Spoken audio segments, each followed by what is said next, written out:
Welcome into Phil's Tax Hacks and Other Retirement Facts with CPA and personal financial specialist, Phil Putney. Now let's get rolling with today's show.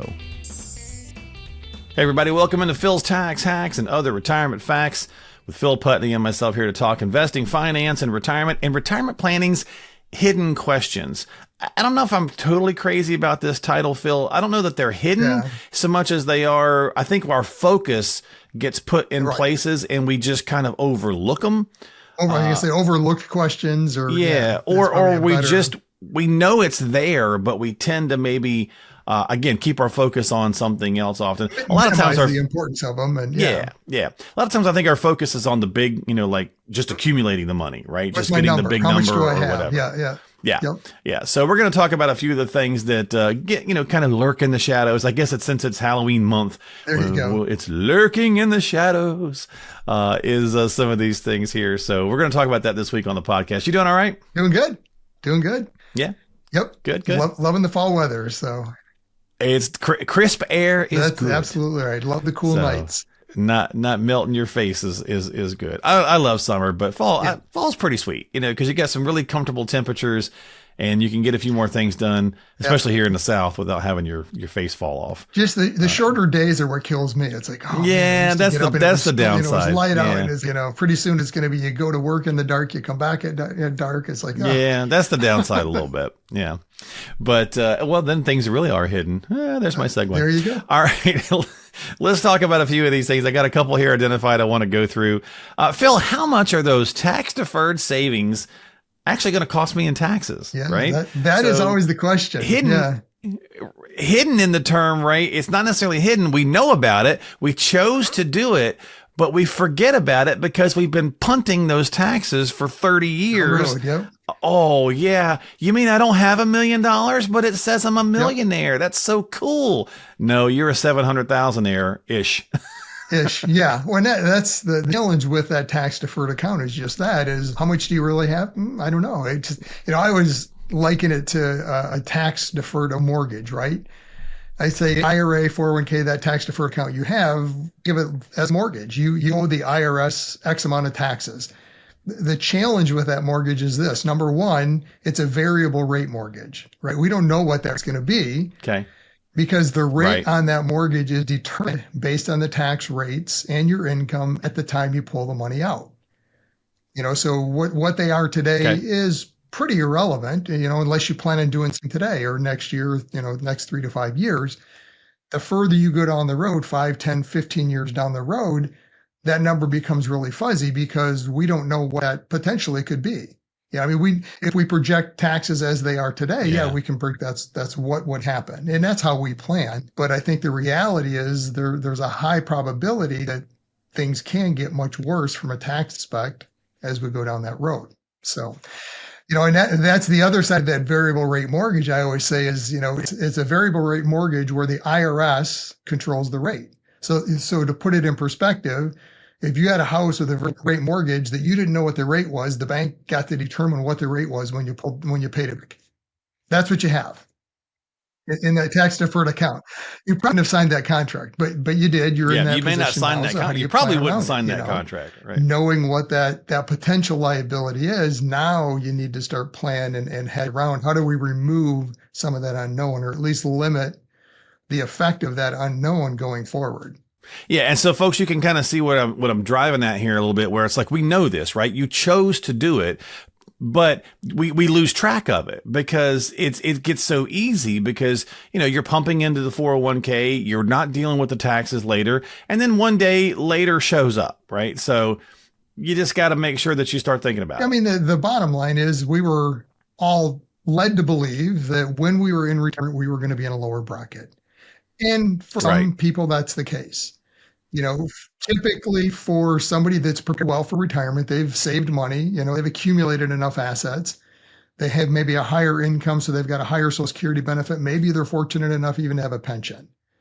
So if that's your scenario, there's a high probability you're not going to be in a low bracket. In fact, you might be in a higher bracket. Yeah. So it's better to find that out today. And, once you're in retirement and you hit these RMD ages and ages down the road where all of a sudden you're getting blindside, so to speak, with these taxes. Don't let that happen with knowing what it looks like today and hedging against it. So, and again, you know it, so deal with it, right? So maybe go ahead and start dealing with it a little bit earlier than waiting until the last minute. Like our federal government, right? Don't wait till the last minute to fix a problem. That's right. Kicking that can down the road, just like the Band-Aid they just put on, oh, we'll deal with it in November. Exactly. All right. Number 2, how much can I withdraw from my savings each year? Right. So again, a question that we all have, but maybe we don't put as much focus on it. We just sit there and go, well, I've built the money, right? We'll stick with the $1 million 401k because that's an easy number for us to do math on here. But, I've built $1 million 401k. And so how much money do I pull out? Should I pull out? Can I pull out, annually? It's a bigger question. It's not as hidden as maybe the other one, but I think the number obviously floats around a little bit. And again, I think it's the wrong focus because a lot of times people get caught up with that rule of thumb, right? It's the 4% rule. And I mean, that adjusted and manipulated down to $40,000, million bucks. But I mean, the reality is, number one, that's probably too high, based on the markets and projected future earnings on bonds and equities going forward. Number 2 is, do you really want your income determined based on a percentage of the account value? So, I mean, if your account down 30%, do you want to take a 30% pay cut? Most people are probably not. So I encourage people not to approach it that way. In fact, I'm working with a client right now that, that's their question to me is, well, how much can I spend? I'm like, no, you're looking at it the wrong way. I said, what do you want to spend in retirement? What does your lifestyle look like? Start with that. Then let's set a plan to make that happen. We'll get to what the distribution rates are. And is that a viable plan based on the amount you've accumulated? Because the withdrawal rate can change throughout the plan. I mean, if you're one obvious option is you're delaying Social Security, in the early ages of retirement, you may be drawing a significant withdrawal rate, maybe a 6%, which if you're looking at it, you're thinking, well, this is crazy. I can't do that. Well, you can't long term, but maybe for a short period of time, that then later on the higher benefit kicks in. Now you're down to 2 or something. So again, you've got to run that math to see what is the right strategy and plan for me. Don't focus on, well, I have $1 million, I can take 4%, so I've got 40,000 a year. Because you're going to set up a plan that ultimately is going to come to failure long term. So, how much do I need? Then what the strategy is to get there. Yeah, I can't remember which movie it's from, but the character just always stuck in my head. The character said, "You got to ride the horse that brung you." Yep. So it's like, so which horse are you riding, right? So are you riding more the Social Security horse, your own assets? There's a strategy to it, and it's going to be a little bit different for every single person. Single person versus married couple, all going to be different, right? And then how you live, all that stuff. It's funny you bring the horse thing up because that's exactly one of the slides in my class presentation. We get to that point. We talk about Social Security and planning and all that. And I bring up a slide that has the 2 horses on it. It says, which horse are you going to ride first, Social Security or the assets? Yeah, I'm going to have to find that movie clip. Now, I feel like it was that Slim Pickens guy. I feel like it was him, but I don't think it was, but I just feel like it was. Maybe it was Blazing Saddles. I don't know. It might have been Blazing Saddles, but good stuff. All right. Number 3, should I have life insurance when I'm retired? Big question. Also, one I think that's gotten confused or distorted through the years, because again, you talked about traditionally, we've been led to believe earlier when you were talking about the tax situation. I think that we've been conditioned to think, well, we have insurance to cover things when our kids are growing in case we die, so they can pay for college, and they have income replacement. And then we've also been led to believe that we don't need insurance once the kids are grown and things, so on and so forth. It's not really necessary. But if income replacement was one of the tools that you were going to use it for in your 40s, isn't it still maybe viable to think about it in your 70s? Absolutely. I mean, and it's again, one of those misconceptions, I think, of getting into retirement of, oh, I'm at this age, I don't have a mortgage, maybe, no kids in college, so I don't have life insurance anymore. Maybe, maybe not. I mean, and there's 2 sides of life insurance. There's the need. So do I need it? Well, we'll run the numbers to see. One of the processes we work with our clients on, every client, when we go through the planning process, is now that the plan works, if you both live to full life expectancies and nothing happens, what happens if one of you passed away today, 5, 10, 15 years down the road in the plan? Because when either spouse passes, there's going to be two things that are going to happen. Number one, there's a loss of income. I mean, even if you have just Social Security, the lowest of the benefits goes away. So that surviving spouse has less income. Yeah. If there was a pension in place, there's going to be potential pension benefits, unless you elected the 100% survivor option. So you're going to have less income. The other side of it is the tax equation to say tax bracket. The difference is you go from married filing joint to single. So all those brackets get much smaller. They get compressed. So it's what we call the widow's penalty. I mean, it's unfortunately a spouse who is now a widow with less income gets pushed higher into the brackets. So there's all these things you have to look at. What does that scenario look like? Not a fun discussion, but it's a reality of, you need it. In fact, an unfortunate scenario, I'm working with a client today I've been working with for quite a few years now, had done that same scenario with them. That was their opinion. Oh, we didn't need life insurance. We ran the numbers and say, well, I really recommend you get it. And we built out a plan where we kind of laddered it. I mean, you need more upfront. The further you get into the plan, the probability is you need less. Unfortunately, the husband diagnosed with cancer and died within a year, and he had just retired. So now the surviving spouse has lost Social Security. He took a 65% survivor option. So she lost 35% of the pension. And now she's single. For her, it's all going to work out fine because we run the numbers. He had life insurance.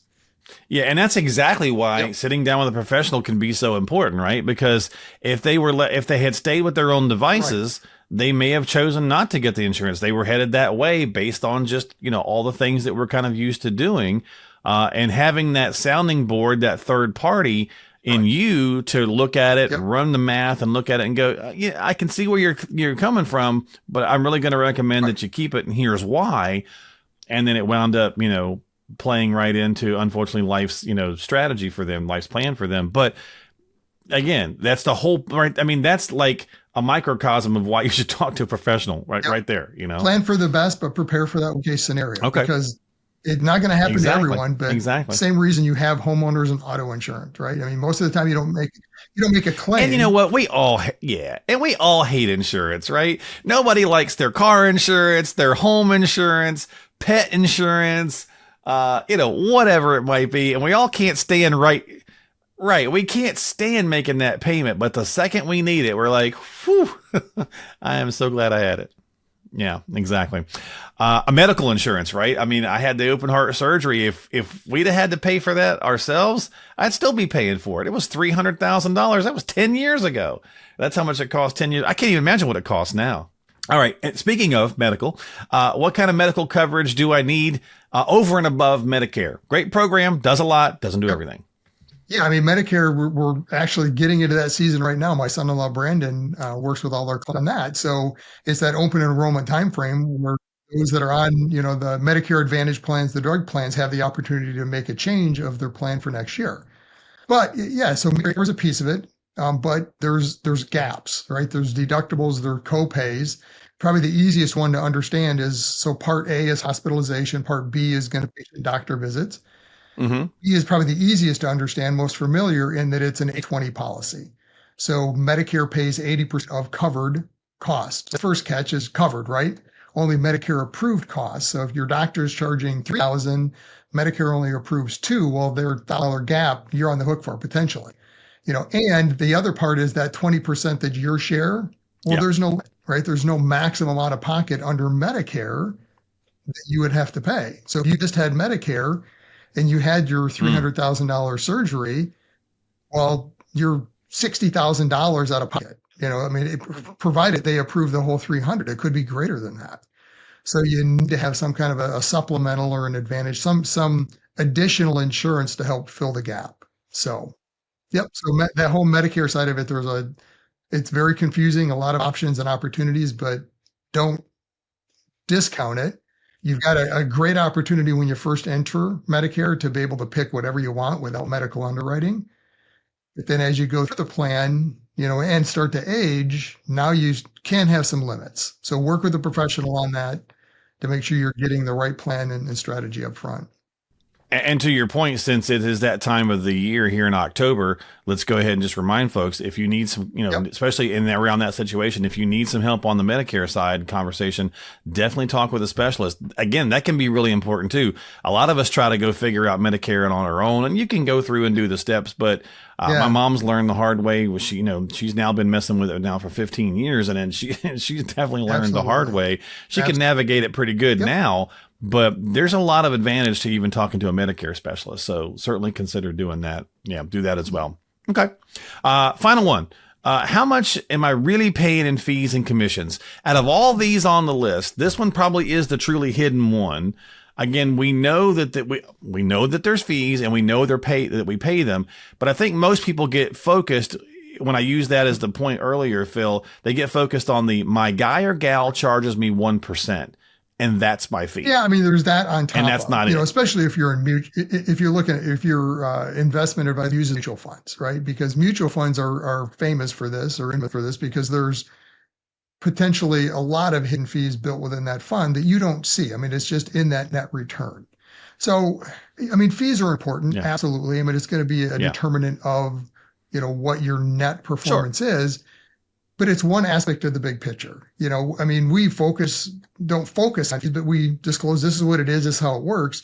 But the reality is what happens net of fees. A perfect example is this. I mean, you can get into an S&P ETF, which has very little fee, hardly any fee, but they're just trying to mirror an index. Versus if you go into a large cap strategy that's still similar underlying investments, but now you've got a manager managing a strategy, well, there's going to be more fees involved in that. But that's apples and oranges, right? They're not the same thing. The bottom line in that is, number one, is that the right fit? The ETF, low fee, but you're riding the market. Are you comfortable with a 50, 60% loss? I mean, that's what you get for low fee because there's no one really managing that strategy. Right. Versus an actively managed strategy, you may be paying a higher fee, but now there potentially are some strategies in place to hedge that downside, get a better performance long term. So it really comes down to fees are important, but I think there's way too much focus put on them, and they're only relevant in comparing apples and apples. And there's so many products with fees that, and again, we tend to focus and reiterate that 1% is what my advisor is charging. So that's what I'm paying. In our mind, we absorb that and kind of go, I'm only paying 1%. But to your point, mutual funds have fees. Different kinds of annuities are going to have fees. Obviously, variable annuities certainly can be very high in fee. There's front loads, there's back end loads on products. There's lots of things. Yeah. And I'm by no means saying don't look at the fees. Look at the fees, understand the fees, understand what you're paying. But at the end of the day, it should be the determining factor, because you have to look at what you're paying for. An annuity, might have a lot of high fees, but it's generating a guaranteed income. Is it worth it? What are you trying to accomplish? It's not that it's not necessarily worth it. Can you do something very similar with a lower fee product? Probably. If looking at like a variable annuity has a lot higher fees.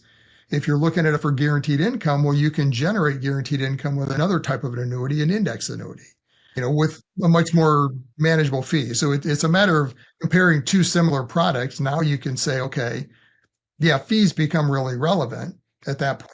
So.